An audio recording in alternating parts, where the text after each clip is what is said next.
complicado para nós, torcedores do Vasco. Mas eu confesso para vocês vão ficar com a íntegra de toda a entrevista durante o dia inteiro de hoje, mas aqui na Sede Náutica, eu, Eduardo, confesso que fiquei bem satisfeito.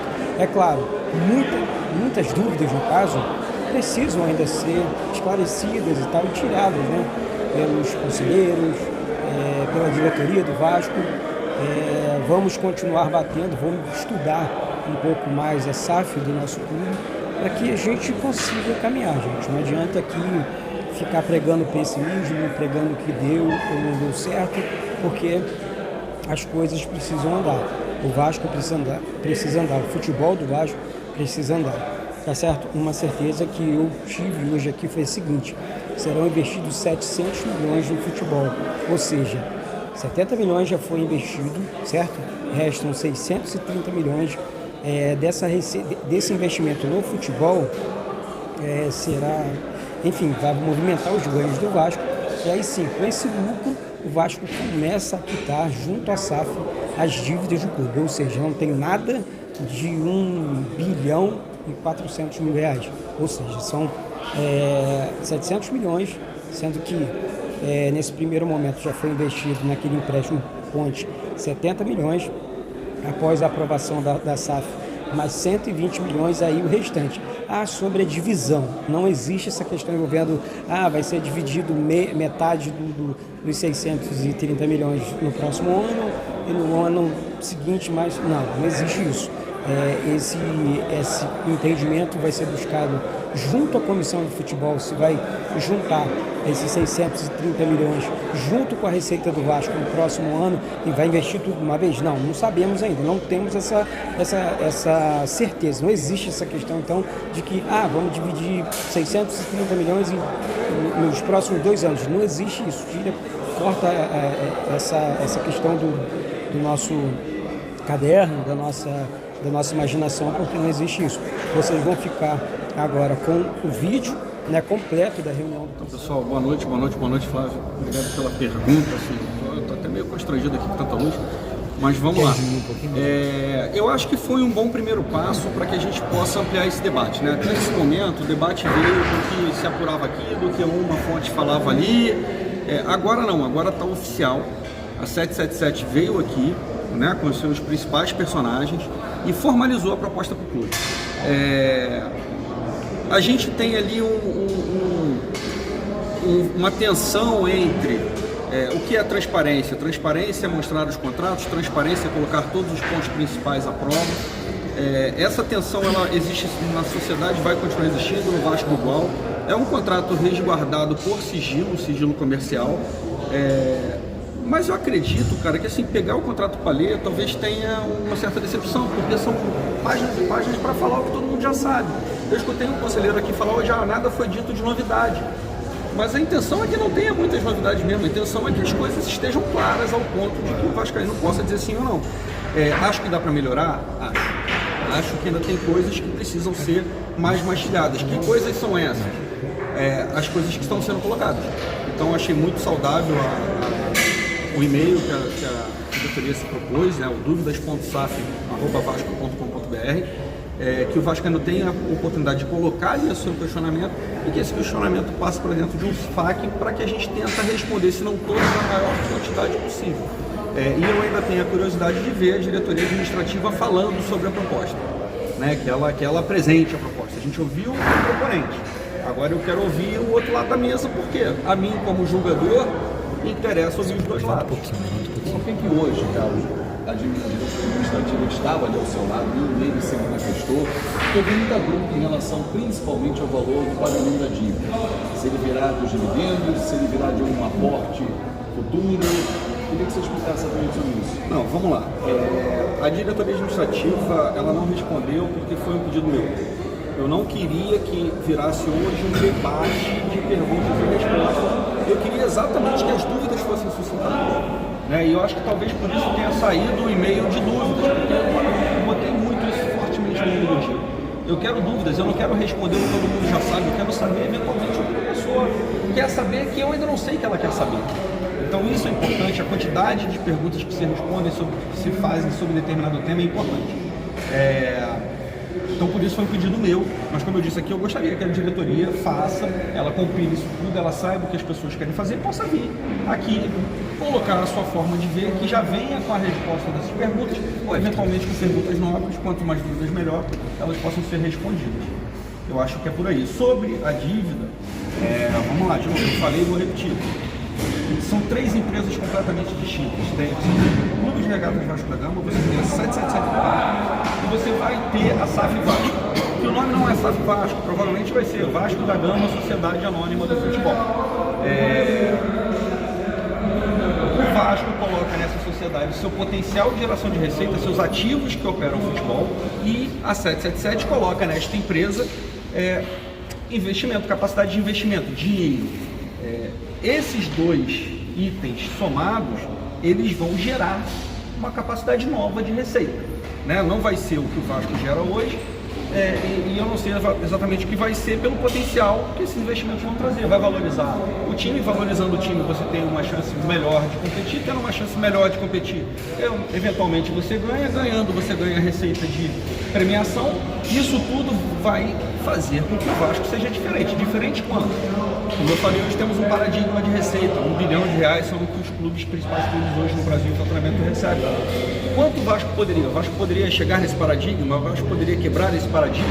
Aí é uma avaliação pessoal de cada um do que o Vasco poderia em relação a esse paradigma. Esses recursos que o Vasco irá gerar por essa mistura da operação do futebol com os investimentos que vão chegar, é que pagaria a dívida. Então, a 777 não tiraria dinheiro do bolso deles para pagar a dívida. O dinheiro para pagamento da dívida sairia desse misto que é a operação com o aporte. Eventualmente, se o clube não gerar lucro, não tiver um resultado positivo, quem paga essa dívida? Não, a dívida... O clube não, perdão, a SAF. A dívida aqui é interessante. Assim, a dívida, ela é ao longo do tempo. O Vasco passou recentemente por 2 processos muito importantes de estruturação da dívida. Um foi o RCE, ou seja, todas as dívidas judicializadas foram compiladas num grande programa de refinanciamento, vou chamar assim, não é um nome técnico, mas é similar, e isso vai ser pago em 10 anos. Como em 10 anos? A SAF, por força de lei, se constituída, ela vai ter que mandar 20% da receita dela para pagar o RCE. Então, quanto que a SAF vai pagar do RCE? Do RCE é óbvio, 20% da receita. Esse valor vai pagar o RCE e se em 6 anos se amortizar pelo menos 60% do RCE, ganha-se mais 4 anos para pagar os 40% restante. Então o RCE, a gente tem ali no limite um prazo de 10 anos para pagar.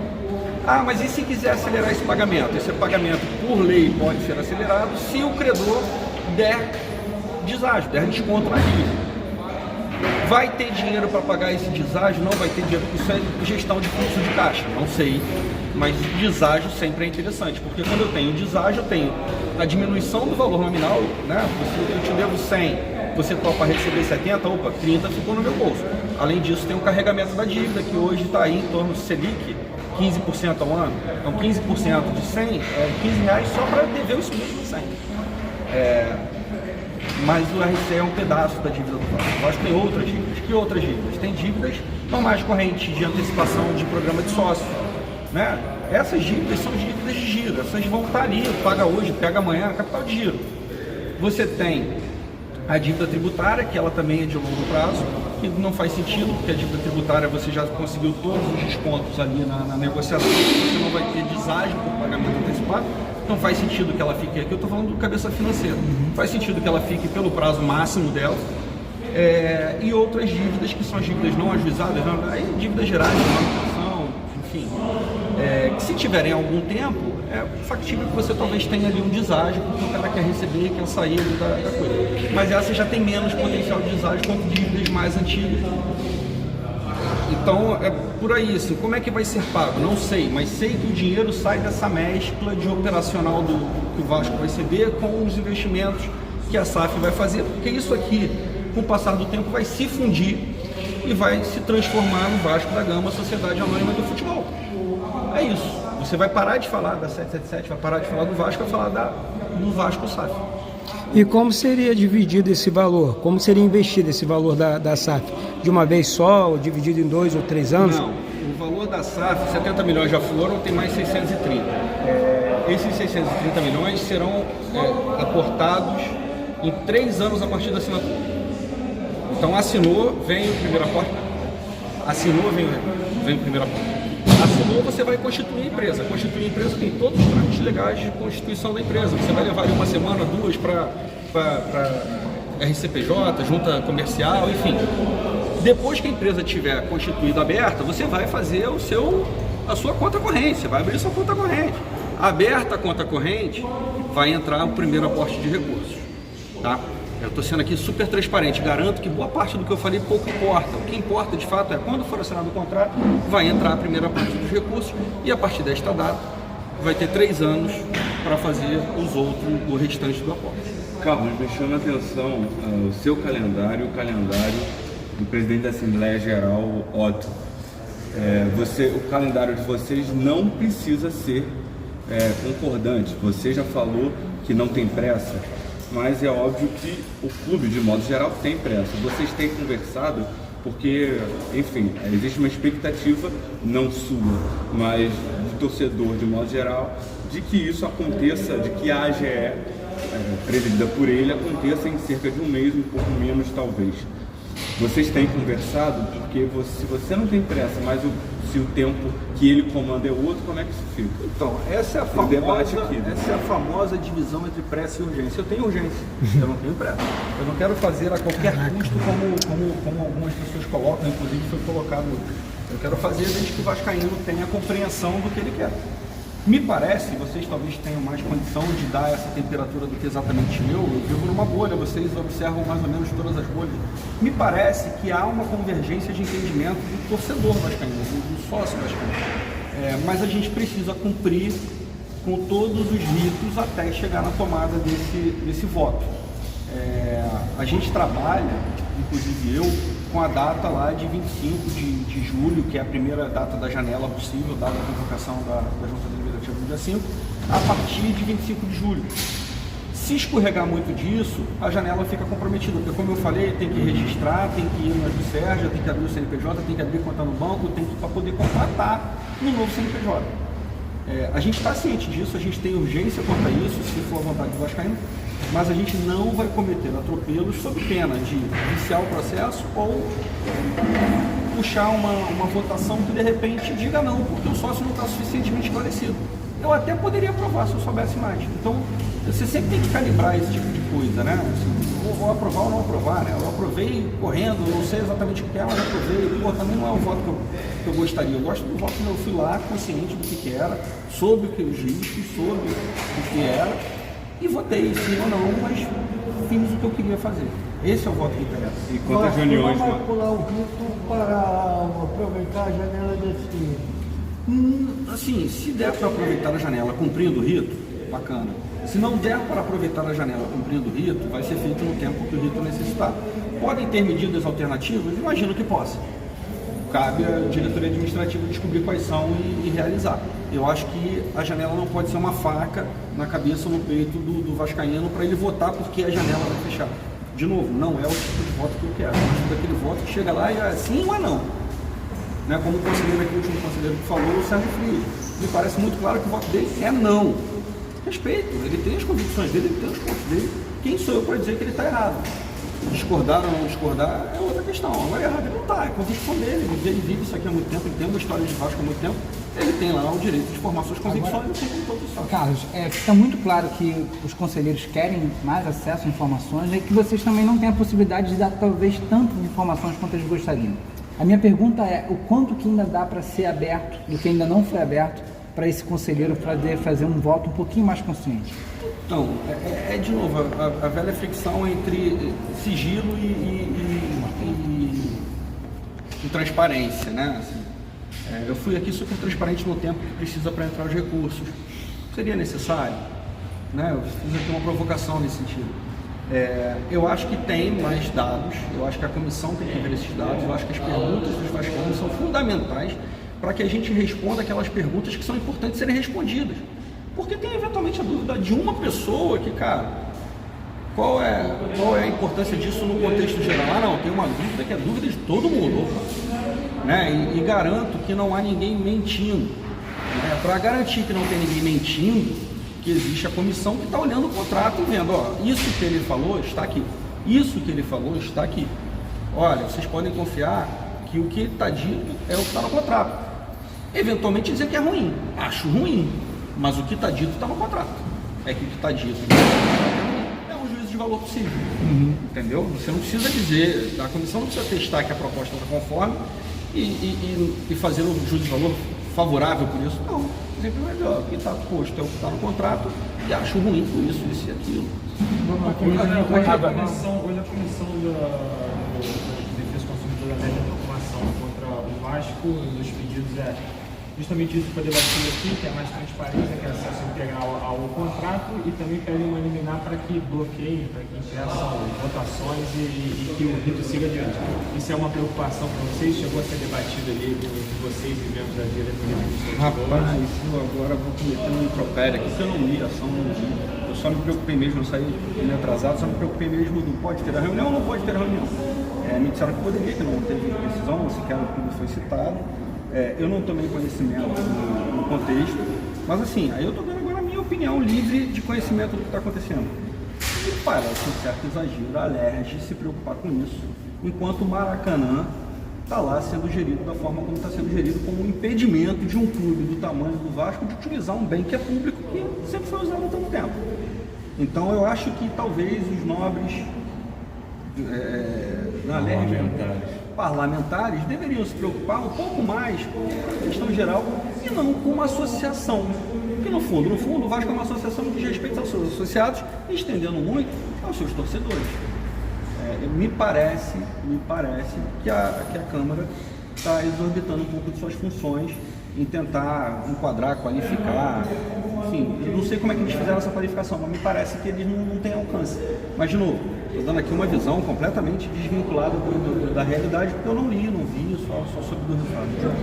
Em relação a São Januário, foi especificado na apresentação dos 3 cenários. Um cenário seria fazendo a ampla reforma e ali o contrato de aluguel seria revisto.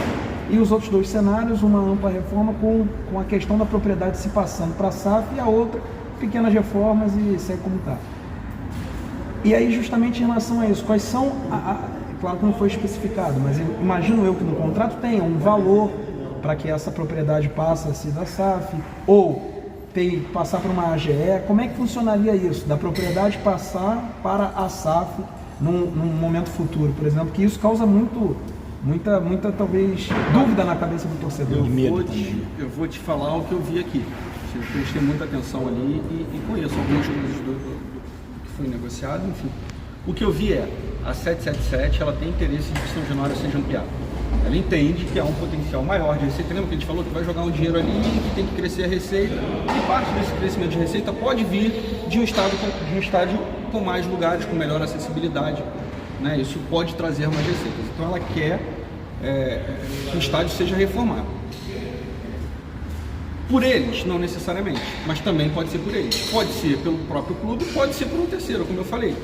Cada modalidade também são todas, porque se não for por eles, se não for pelo clube, não for por um terceiro, né? Terceiro abrange aí todo mundo, eu, você, qualquer um de nós aqui, é terceiro interessado em reformar o estádio. Para cada modalidade dessa, foi prevista uma opção, né? Se o clube quiser, e aí uma nova discussão, se o clube quiser que a 777 invista naquilo, é como se o clube estivesse recebendo um dinheiro para o São Januário.